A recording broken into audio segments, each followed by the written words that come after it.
সুপ্রিয় ভিউয়ার্স, আসসালামু আলাইকুম। ইএফটির আজকের সবচেয়ে গুরুত্বপূর্ণ আপডেট নিয়ে এলাম। স্কুল কলেজ শিক্ষক কর্মচারী বারবার প্রশ্ন করেছেন মেসেঞ্জারে, ইউটিউবে এবং ফেসবুকে। সেই প্রশ্নের উত্তর দিতেই আজকে আসছি। মূল বিষয় হলো ইএফটি সংশোধন এবং হালনাগাদ। স্কুল কলেজ শিক্ষক কর্মচারী কিভাবে বুঝবেন আপনার ভুল কোথায়, আপনার ভুলগুলো কোথায় দেখবেন, সংশোধনে কী কী ডকুমেন্ট রাখবে, সে সকল সংশোধনী করতে হবে, কিভাবে করতে হবে। যাই হোক, এখন বিস্তারিত আলোচনা।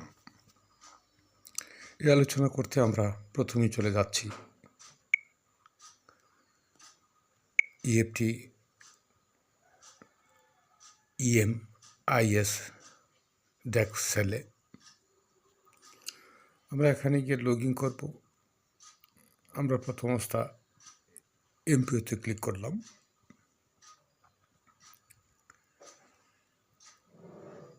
এমপিওতে ক্লিক করে আমরা সবাই ইউজার আইডি এবং পাসওয়ার্ড দিয়ে লগ ইন করব। লগ ইন করার পর আমাদের সামনে পেমেন্ট স্ট্যাচু এবং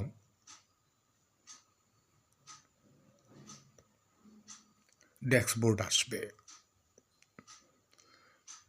পেমেন্ট স্ট্যাচুতে আমরা জানব কতজনের ডিসেম্বরের বেতন পেয়েছেন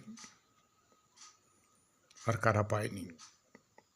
কিন্তু মূল তথ্য ড্যাশবোর্ডের ইএফটি ডাটা আপডেটে আমরা দেখতে পাবো। ইএফটি ডাটা আপডেটে গিয়ে আমরা হালনাগাদে আইকনে ক্লিক করব। আইকনে ক্লিক করে আমরা দেখতে পাচ্ছি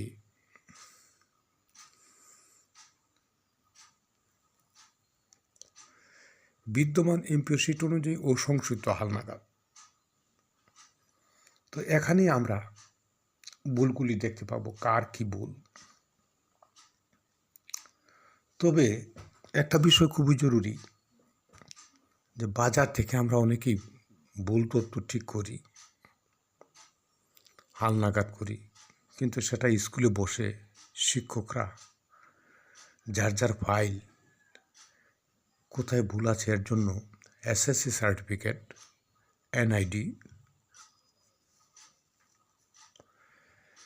এবং বিদ্যমান এমপিও শিট অনুযায়ী তথ্য নিয়ে বসার দরকার। তাহলেই আপনারা দেখতে পাবেন কে কোথায় কী ভুল ঠিক করতে হবে। তো এখানে আমি দেখতে পাচ্ছি একজনের নামের শেষে ডট আছে, কিন্তু সংশোধিত হালনাগাদে ডট নেই। অর্থাৎ ডটটা ছিল এমপিও শিট অনুযায়ী, আর আমরা সংশোধিত হালনাগাদ করে দিয়েছি যেখানে কোনো ডট নেই। বেতন যখন এসেছে তখন সেখানে ডট আসেনি, তারা স্বাভাবিকভাবে টিক করে বেতনটা দিয়েছে। কিন্তু এখন আমাদের কাজ ভুলগুলি দেখা। অনেকেই ভুলগুলি দেখতে পারছে, আমার ভুল কোথায় সেটা অনেকেরই প্রশ্ন। এই সমাধানের জন্য আজকে আসছি। দেখেন, এখানে জন্ম তারিখে 20 মার্চ 1970 লেখা আছে, কিন্তু সংশোধিত 21 মার্চ 1970। এখন ওই ব্যক্তির এনআইডিতে 21 মার্চ 1970 আছে, এমনকি এসএসসি সার্টিফিকেট বা অন্যান্য সার্টিফিকেটে জন্ম তারিখ 21 মার্চ 1970 আছে। সুতরাং আমরা এখন চলে যাব আমাদের কাঙ্ক্ষিত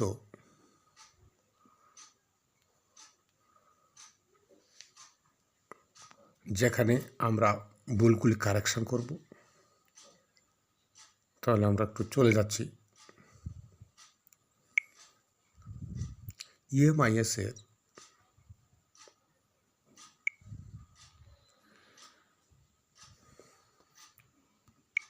ডেক্সেলে, এবং এখানে আমাদের খুঁজতে হবে পোর্টালে গিয়ে লগ ইন করতে হবে। আমরা পোর্টালে লগ ইন করব। পোর্টালে লগ ইন করার জন্য আমরা লগ ইনে ক্লিক করব। এখানে আইডি পাসওয়ার্ড দিয়ে আমরা লগ ইন করব। লগ ইন করার পর এখানে HRM, IMS এবং MPO আছে। MPO সিটে আমরা ক্লিক করব। ক্লিক করে আমরা চলে যাব কারেকশানে। এখানে বেশ কয়েকটি কাজ আছে, এগুলি আমরা দেখব না। আমরা কারেকশানে চলে যাব। কারেকশানে গিয়ে খুব সুন্দরভাবে জানা যাবে যে আপনার ভুলগুলি কোথায়। এখানে স্পষ্ট একটা হলুদ লেখা আছে, আপনি যে তথ্য পরিবর্তন করতে চান টিক দিন। এখানে প্রথম অবস্থা আমরা ইন্ডেক্স দেব, তারপর শিক্ষক কর্মচারী ঘরে আমরা ক্লিক করব, নাম আসবে। তো আমরা এখানে এক এক করে ক্লিক করব। নামের ঘর, যদি নামে ভুল থাকে নামে করে ক্লিক করব, যদি জন্ম তারিখে ভুল থাকে তো জন্ম তারিখে ক্লিক করব এবং সংশোধিত জন্ম তারিখটা আমরা দিয়ে দেব। ঠিক এমনিভাবে আমরা ব্যাংক হিসাব নম্বর এটাও আমরা ঠিক করতে পারবো, পে কোড ঠিক করতে পারবো, পদবি সংশোধন ঠিক করতে পারবো, পদবি প্রকার সংশোধন করতে, বিষয় সংশোধন করতে পারবো। এই পর্যন্ত আমরা করতে পারবো। তখন এখানে উল্লেখ্য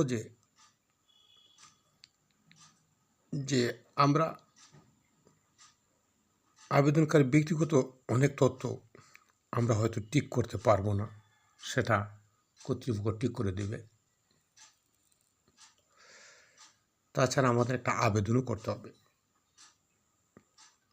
এবং প্রধান শিক্ষক সেটা অ্যাকসেপ্ট করলে কর্তৃপক্ষ সেটা সংশোধন করে দেবে।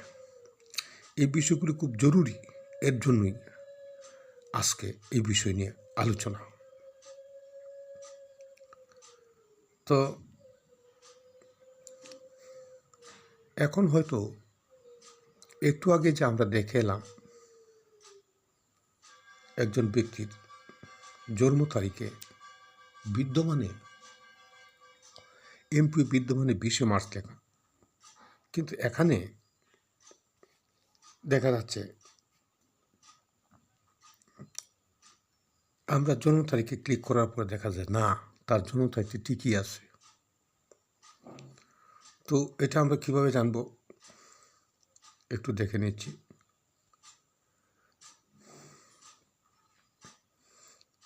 আমরা যখন এখানে এমপিও বসাবো, ইন্ডেক্স নাম্বারটা আমরা বসিয়ে দেব, তখন সঙ্গে সঙ্গে তার নামগুলি চলে আসবে। তো আর যারা তৈরি করেছেন ড্যাশবোর্ডে ক্লিক করবেন, অনলাইন অ্যাপ্লিকেশন ইনবক্সে ক্লিক করবেন।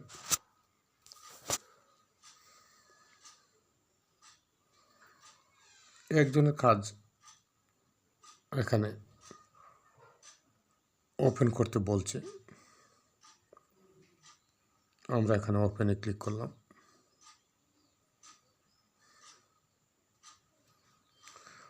ওপেনে ক্লিক করার পরে অলরেডি তথ্য এসে গেছে।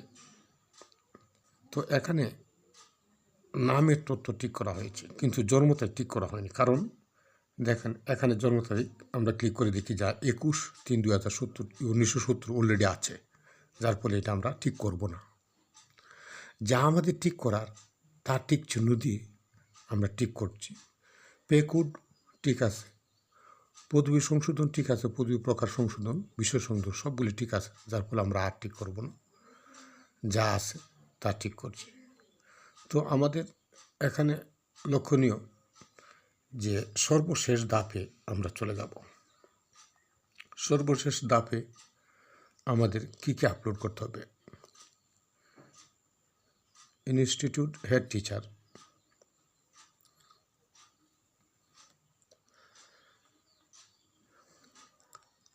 হেড টিচারের দেওয়া, তারপর ব্যাংক দেওয়া স্টেটমেন্ট এবং ব্যাংক অ্যাকাউন্ট থেকে একটা সার্টিফিকেট আমরা নেব। অ্যাপয়েন্টমেন্ট লেটারের মূল কপি আমরা PDF করে দেব। Teacher staff, all teacher staff পরিচিতি, নাম স্বাক্ষর বিষয় সবগুলি আলাদা স্টাফ একটা ফাইল আমরা এখানে দেব। সাবজেক্ট যদি থাকে তাহলে অ্যাপ্রুভালটা সেটা আমরা এখানে দেব। অল একাডেমিক সার্টিফিকেটগুলি আমরা PDF করে দেব। NID কপি আমরা PDF করে দেব। তারপর আদার ডকুমেন্টে থাকবে আমাদের যার যার প্রথম এমপি এবং শেষ এমপিও কপি, এটা আমরা PDF করে দেব। তাছাড়া স্বীকৃতি মেয়াদ এর কাগজপত্র আমরা আদার ডকুমেন্টে দিতে পারব। এই হলো আমাদের কাজ। যাই হোক, তো স্কুল কলেজ শিক্ষক কর্মচারী, আপনি এখন বুঝতে পারছেন যে আপনাদের ভুল কোথায়, আপনাদের ভুলগুলো কোথায় দেখবেন এবং সংশোধনে কী কী ডকুমেন্ট লাগবে, যে সকল সংশোধনী করতে হবে। EFT সংশোধন হালনাগাদে সর্বশেষ বিষয়গুলো আমি শেয়ার করলাম। আপনারা আমাদের মাস্টার টেলিকম 624 চ্যানেলটি সাবস্ক্রাইব করে আমাদের পাশেই থাকুন। আপনাদের অনেক অনেক ধন্যবাদ এবং শুভকামনা। আবার দেখা হবে কোনো ভিডিওতে। আসসালামু আলাইকুম।